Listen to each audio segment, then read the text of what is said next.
आप देख रहे हैं लाइव टुडेज 24 खबर उत्तराखंड की राजधानी देहरादून से।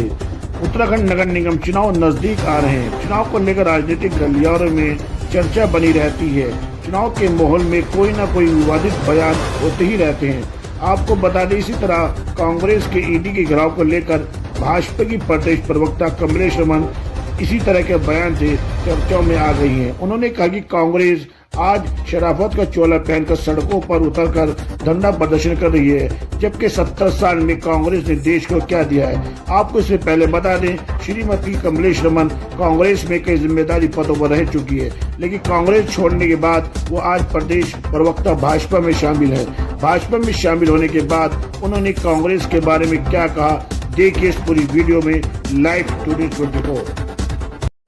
नमस्कार, आदाब सर। मैं आपके साथ हूं नासिर मंसूरी, उत्तराखंड की राजधानी देहरादून से। और इस वक्त मैं मौजूद हूं भारतीय जनता पार्टी के प्रदेश कार्यालय मौजूद हूं। मेरे साथ मौजूद हैं भाजपा की प्रदेश प्रवक्ता श्रीमती कमलेश जी। अभी उनसे कुछ सवाल करेंगे। जो अभी कांग्रेस ने कुछ आरोप लगाए, कुछ दिन पहले कांग्रेस के कुछ पदाधिकारियों ने सीबीआई का भी घेराव करा था कुछ मुद्दों को लेकर के। उन्हीं से सवाल जवाब करते हैं। मैडम, कांग्रेस का खुला खुला आपकी पार्टी पर आरोप है, क्या कहना चाहेंगे आप? देखिए, कांग्रेस के पास इस वक्त आरोप लगाने के अलावा बचा ही क्या है। काम करने के लिए जनता ने उनको मोमेंटम नहीं दिया, काम करने के लिए उनको सत्ता नहीं दी। अगर हमने अच्छा काम नहीं किया होता और भारतीय जनता पार्टी की सरकार ने अच्छा काम नहीं किया होता, क्या दोबारा उत्तराखंड के अंदर भारतीय जनता पार्टी की सरकार आ सकती थी? क्या तीसरी बार केंद्र में माननीय नरेंद्र मोदी जी की सरकार आ सकती थी? जनता ने मोहर लगाने का काम किया, तो कांग्रेस से हमें सर्टिफिकेट लेने की आवश्यकता नहीं है। वो केवल आरोप लगाते हैं और अपने गाल बजाते हैं। मुझे लगता है कि इतने सालों तक जो उन्होंने भ्रष्टाचार किया है, उसी का जो उनके अंदर एक पीड़ा है, जो एक हलचल है, जिसको लेकर के वो इतने बेचैन है। इसीलिए मुझे लगता है कि वो इस तरह की बयानबाजी करके भारतीय जनता पार्टी की सरकार को बदनाम करने की कोशिश करते हैं। रही बात की वो एजेंसियों के ऊपर आरोप लगाने का काम करते हैं। एजेंसियां हमारी देश की, चाहे ईडी हो, सीबीआई हो, तमाम जो एजेंसियां वो स्वतंत्र और अपना काम ईमानदारी के साथ में करती हैं। किसी की भी सरकार हो, अगर कोई बेईमाना करेगा, कोई भ्रष्टाचार करेगा, तो मुझे लगता है जेल की सलाखों के पीछे होगा। और यही बौखलाहट शायद कांग्रेस की दिखाई पड़ती है कि उन्होंने जो भ्रष्टाचार किया है और आज अगर उनके लोगों के ऊपर अगर ईडी और सीबीआई का अगर छापा पड़ता है तो वो बौखला जाते हैं, परेशान हो जाते हैं, क्योंकि पिछले जो किए गए उनके कर्म में मुझे लगता है वो आगे आ रहे हैं। लेकिन कांग्रेस का ये कहना है कि जब भी आपके ऊपर कोई आपका मुद्दा उठाते हैं, एनडी के खिलाफ या कुछ भी करते हैं, कोई भी आरोप लगाती है सर, लगाते हैं कांग्रेस के प्रवक्ता या कांग्रेस के पदाधिकारी, अगले दिन उनको सीबीआई कार्यालय क्यों बुलाया जाता है? देखिए, ऐसा नहीं है। जो चोर होता है ना, जिसकी चोर की दाढ़ी में तिनका, जिसकी जो चोरी करता है, जिसने भ्रष्टाचार किया है, उसको ऐसा महसूस होता है कि शायद मैं कुछ बोल रहा हूँ तो इसलिए मेरे यहाँ ईडी या सीबीआई का छापे पड़ रहे हैं। लेकिन वो अपने भ्रष्टाचार को नहीं तोलता, वो अपने कॉलर को नहीं देखता कि उसने कॉलर कितना गंदा किया हुआ, कितना भ्रष्टाचार उसने किया हुआ। तो इसलिए अपने भ्रष्टाचार को उन्हें नाप तोलना चाहिए और तब बात करनी चाहिए। आरोप लगाना बड़ा आसान है सरकार के ऊपर, लेकिन सरकार बिल्कुल पारदर्शिता से काम कर रही है और किसी के ऊपर भी कोई दबाव नहीं बना रही है। लेकिन आपने अगर भ्रष्टाचार किया है तो जाहिर सी बात है एजेंसियां आपकी जांच भी करेंगी। नहीं कमलेश मैडम, एक चीज बताइए, ये क्या कानून सिर्फ कांग्रेस के ऊपर, विपक्ष के ऊपर, अन्य पार्टियों पर ही होता है कि भाजपा के पदाधिकारी या भाजपा के किसी मंत्री पे क्यों नहीं होता है? देखिए, बिल्कुल होता है। जब मैंने पहले ही कहा आपको कि भारतीय जनता पार्टी की सरकार बिल्कुल निष्पक्षता के साथ में, पारदर्शिता के साथ में काम कर रही है। अपना हो पराया हो, वो कभी ये नहीं देखती कि ये हमारी पार्टी का है। अगर उसने भ्रष्टाचार किया तो वो जेल में जाता है, ऐसा तो नहीं है। ज्यादा देखा गया है सीबीआई जो है उन्हीं को उठा के लाती है या उन्हीं को अगले दिन कार्यालय बुला लेती है, जो कि एनडी के खिलाफ, भाजपा के खिलाफ धरना प्रदर्शन करते हैं या कुछ कार्रवाई करते हैं, घेराव करते हैं, उन्हीं को सीबीआई या अन्य पुलिस बुला लेती है। क्या कहेंगे इस बारे में? नहीं, मुझे बताइए, रोज राहुल गांधी जी इतना बोल रहे हैं, कितना जेल में जा रहे हैं राहुल गांधी जी? लेकिन जो भ्रष्टाचार करेगा वो तो जेल में जाएगा ही। अरविंद केजरीवाल जी ने अगर किया तो वो जेल में गए, मनीष सिसोदिया जी ने किया तो जेल में गए। अगर राहुल गांधी जी से भी अगर पूछताछ हो रही है हेराल्ड को लेकर या तमाम चीज़ों को लेकर के, तो मुझे लगता है अगर कुछ किया होगा तभी तो पूछताछ हो रही है। भारतीय जनता पार्टी के नेताओं ने अगर भ्रष्टाचार किया ही नहीं तो उनको क्यों बुलाएगी सीबीआई या ईडी? और कांग्रेस के हाथ किसने रोके थे? जब उनकी यूपीए की सरकार थी, अगर हमने भ्रष्टाचार किया था तो जेल में डालते ना, क्यों नहीं डाला उन्होंने? तो वो स्वतंत्र थे।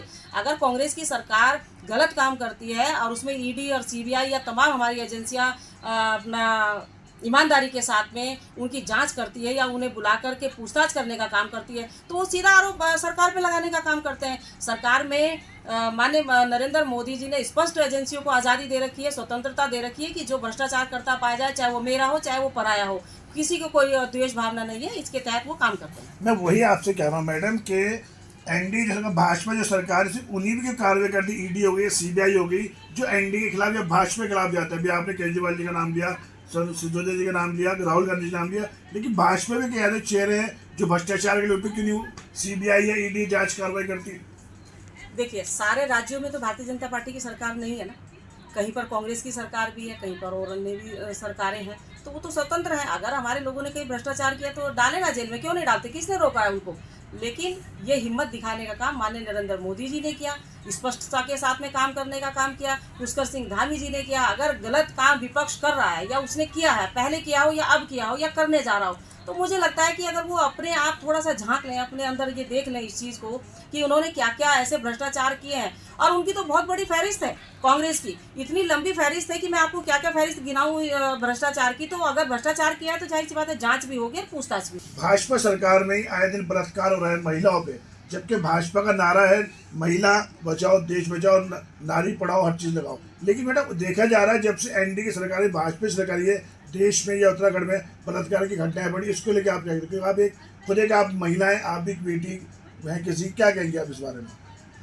बिल्कुल, देखिए, निसंदेह बहुत ही गंभीर विषय है ये कि हमारी बहन बेटियों के साथ इस तरह के जो विकृत मानसिक के लोग होते हैं वो इस तरह की हरकत करने का काम करें। और सरकार ने उसके लिए कड़े कानून बनाने का काम भी किया है। सरकार बिल्कुल ये चाहती है कि इस तरह की जो मानसिकता के लोग हैं उनको तुरंत के तुरंत सजा भी हो और उनके खिलाफ कार्रवाई भी हो। मुझे लगता है आज जैसे जिस तरीके से पुष्कर सिंह धामी जी ने यहाँ कानून बनाने का काम किया, केंद्र में माननीय नरेंद्र मोदी जी ने बनाने का काम किया, अभी हमारे जो संविधान में अमेंडमेंट हुए हैं उसमें इसमें एक प्रावधान भी ये लाया जा रहा है कि जो इस तरह के बलात्कारी जो रेपिस्ट होते हैं, जो हमारी बच्चियों के साथ इस तरह का कुकर्म करने का काम कर रहे हैं, उनके खिलाफ कड़ा से कड़ा कानून उनके घर बुलडोजर क्यों नहीं चल रहे हैं? आप ये जब और बुलडोजर थे, अब विपक्ष में यही विपक्ष का एक सवाल है आप लोगों की पार्टी से कि अन्य के लोग की उस पर बुलडोजर चलता है, लेकिन आप अभी देखने भी उधम सिंह ने बलात्कार हुआ है, बंगाल में बलात्कार हुआ है, और अभी हमारे देहरादून के आईएसबीटी में एक नाबालिग बच्ची के साथ बलात्कार हुआ है। अभी तक उनके परिवार बुलडोजर क्यों नहीं चले? ये जनता का भी सवाल है और कुछ विपक्ष का भी सवाल है।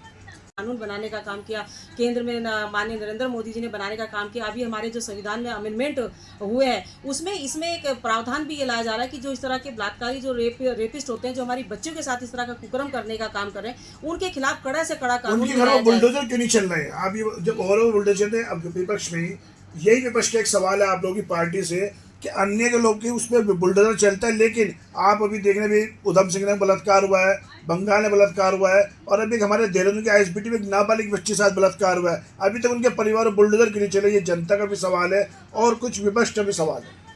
बिल्कुल बिल्कुल, देखिए, जो गलत काम करेगा उसके घर पे बुलडोजर भी चलेगा और उसके ही नुकसान की भरपाई भी उसी की संपत्ति से, उसी की निजी संपत्ति से होगी। ये सरकार ने कानून बनाया है। महिलाओं के साथ इस तरह के जो दुर्व्यवहार, जो दुष्प्रचार जो लोग करते हैं, जिनकी मानसिक जो बीमारी जिन व्यक्तियों को इस तरह की हो जाती है कि हमारी बहन बेटियों के साथ इस तरह का कुकर्म करने का काम करते हैं, सरकार उसमें पुलिस से लेके प्रशासन जितना तमाम हमारा जो अमला है उसको हिदायत दे रखी है कि अगर इस तरह की कोई किकरत पाता है या मिलता है या इस तरह की बहन बेटियों के साथ हरकत करता हुआ पाया जाता तो उसके खिलाफ कड़ी से कड़ी कार्रवाई भी की जाए। और मुझे लगता है कि आने वाले समय में बहुत जल्दी, जिस तरीके से फास्ट ट्रैक के जरिए हम दोषी को पकड़ने का काम करते थे, मुझे लगता है कि फांसी का प्रावधान ऐसा अगर व्यक्ति के लिए होगा तो बहुत जल्दी उसमें दहशत बैठने का काम करेगा। लेकिन सरकार, दोनों सरकारें, केंद्र की सरकार और राज्य की सरकार, महिलाओं की सुरक्षा के लिए संकल्पबद्ध है, कटिबद्ध है, और वो महिलाओं की सुरक्षा के लिए हर संभव वो प्रयास करिए जिसमें हमारी बहन बेटियां सुरक्षित रह सकें। दर्शकों, आपने भी सुना, हमारे साथ भाजपा की प्रवक्ता थी श्रीमती कमलेश जी। आपने सुना, हमने जो सवाल करे, जो भी विपक्ष के या जो हमारी जनता के सवाल थे, हमने उनसे पूछे, आपने देखा। लाइव 224 पर मैं नासिर मंसूरी।